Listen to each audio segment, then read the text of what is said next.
Hello artists, it's Mrs. Werfel, and I thought we could do a sculpture project, a relief sculpture project, and it's probably going to be pretty good for celebrating something like Mother's Day, and if you have somebody in your life that's like a mom to you, you can use this for them. Those could be aunts or lots of people in our lives can be like a mom to us. So let's go ahead and make some flowers.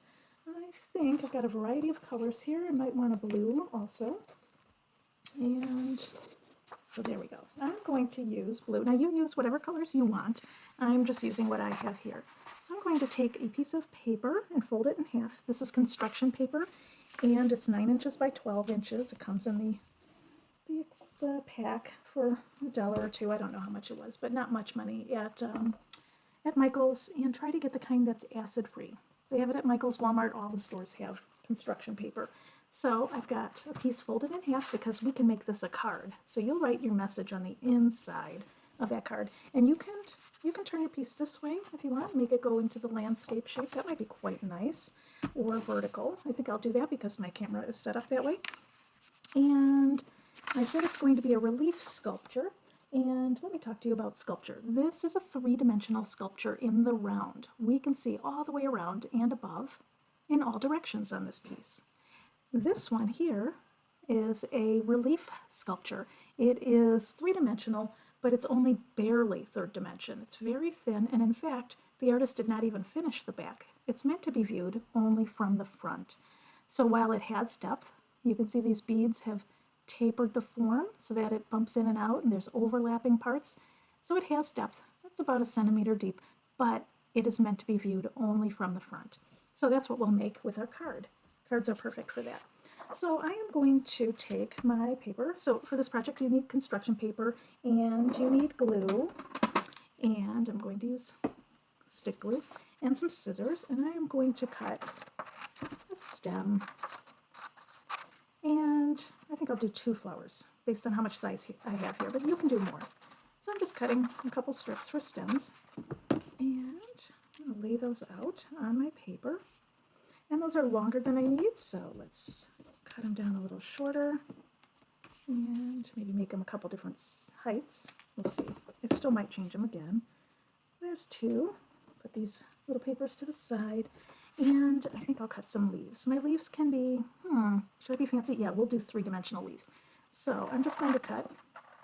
I'm drawing with scissors like Matisse would do. I'm just cutting this kind of almond shape or eye shape or leaf shape. Like that. I'll cut one of those, maybe 2. Notice how I'm cutting near the edge of my paper. I'm trying not to waste my paper too much. Right? Use what you gotta use, but if you can, conserve paper and not cut your leaf right out of the middle of it. That's kind of nice. There we go. I'll take this little piece and turn that into a leaf also. Alright, so here's my extra bits. I like to throw these out right away. Well, recycle them right away. Okay, so I made 3 leaves. I'll set those aside. We can put those on last. And I've got my stems. May as well glue those now. If I start gluing right here, I'm going to get glue everywhere. So this is what I do.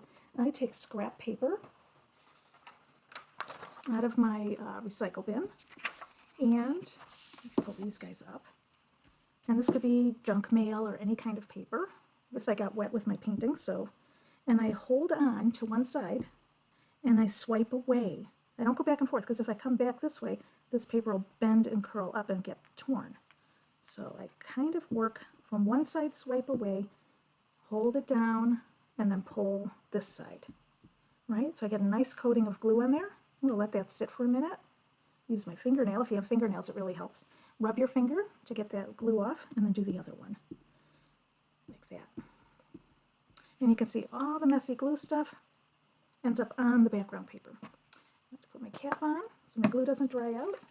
I'm going to move this over and grab my paper and lay it down. And let's maybe put it at a little bit of an angle and then rub it on like that. And I'm picking up the other one. By the way, sometimes I pick it up like this. I just touch it and lift.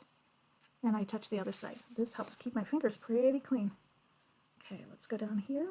If I have it a little high, I could maybe put some grass down at the bottom. And rub that down. And a little glue coming out. If I have glue on my fingers, I rub those like this. If I had like a baby wipe, that would be perfect. go ahead and burnish or rub it again just to make sure it stays stuck.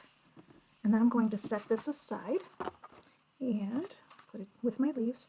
And now I'm going to make some flowers. And this is the sculpture part. We're going to cut strips. So I'm going to do 2 flowers, so I'm going to cut 2 strips. And I want your strips to be the same width as each other. This is about, I don't know, what is that? That's my finger, okay? Your finger may be different than mine. It's about as wide as my finger, but I'm not really worried too much about measuring it perfectly. I have 2 flowers. I'm going to cut 2 of these. And these are going to be the centers of my flower. I'll save my yellow paper for another day. And I'm going to take my pencil and I'm going to roll. Roll it, roll it, roll it. Roll that up. Okay, like that. Roll it, roll it, roll it. This technique, by the way, of sculpture is called quilling. Q-U-I-L-L-I-N-G. Quilling. Sometimes it's a little fiddly to start, and then you roll, roll, roll. Roll it up. Try to keep it kind of straight on the tool.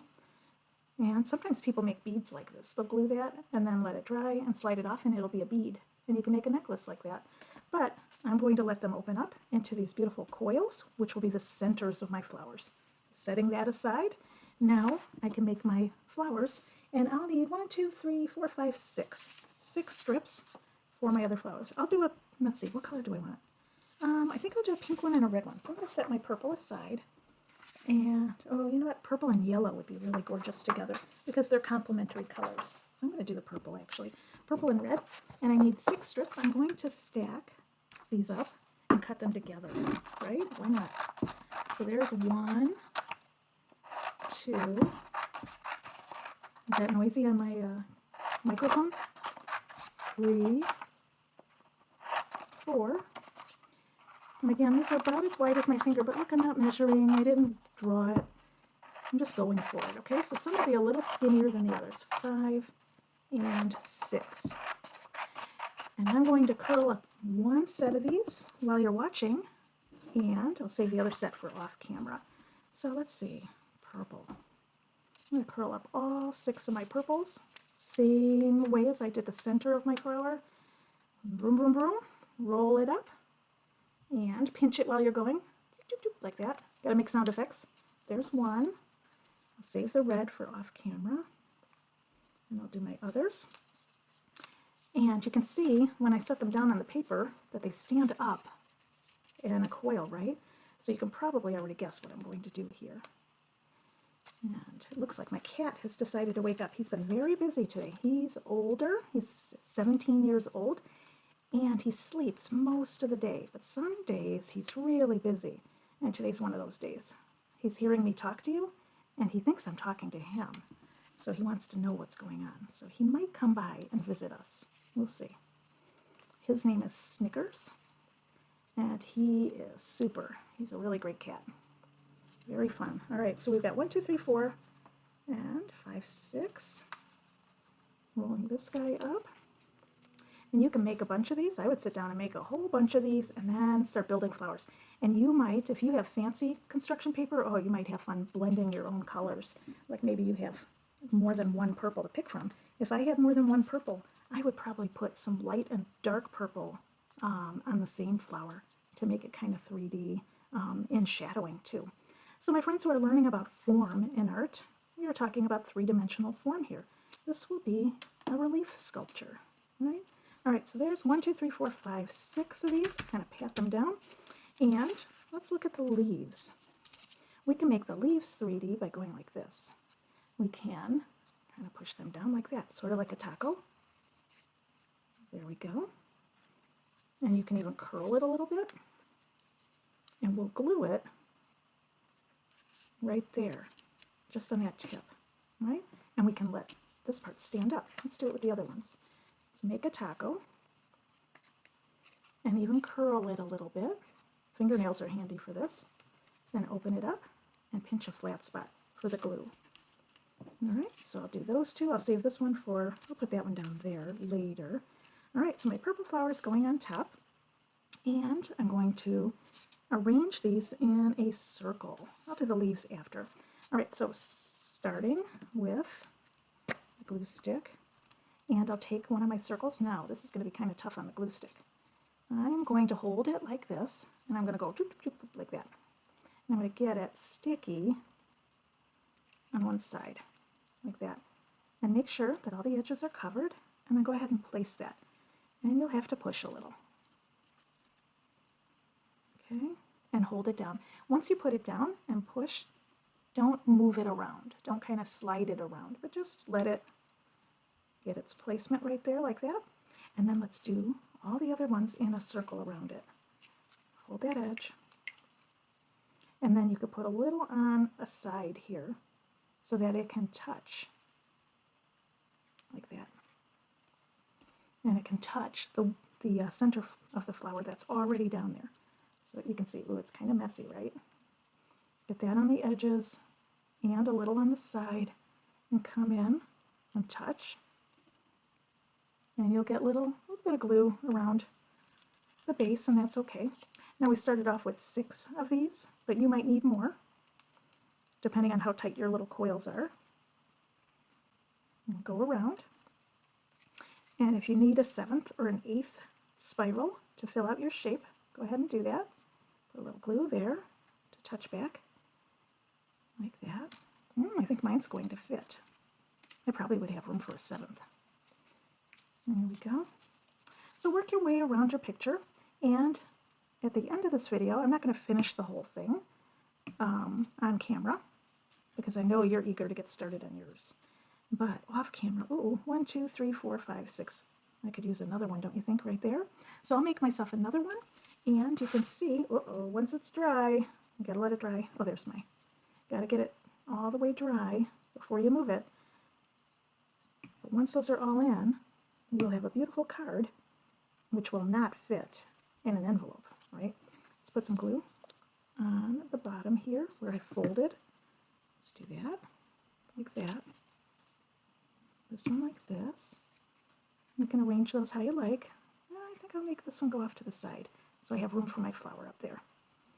All right, there's that. So I'll make a small flower right here to fit in this space with a big leaf maybe off to this side. I'll make another spiral there. And when it's done, you'll see a nice 3-dimensional card. See, it's already, that glue will disappear once it's all the way dry. All right, artists, I hope you have a great week. I hope you enjoy this project. Make one for Mother's Day, for your grandma, for your aunt, anybody that you love. All right, see you soon. Bye.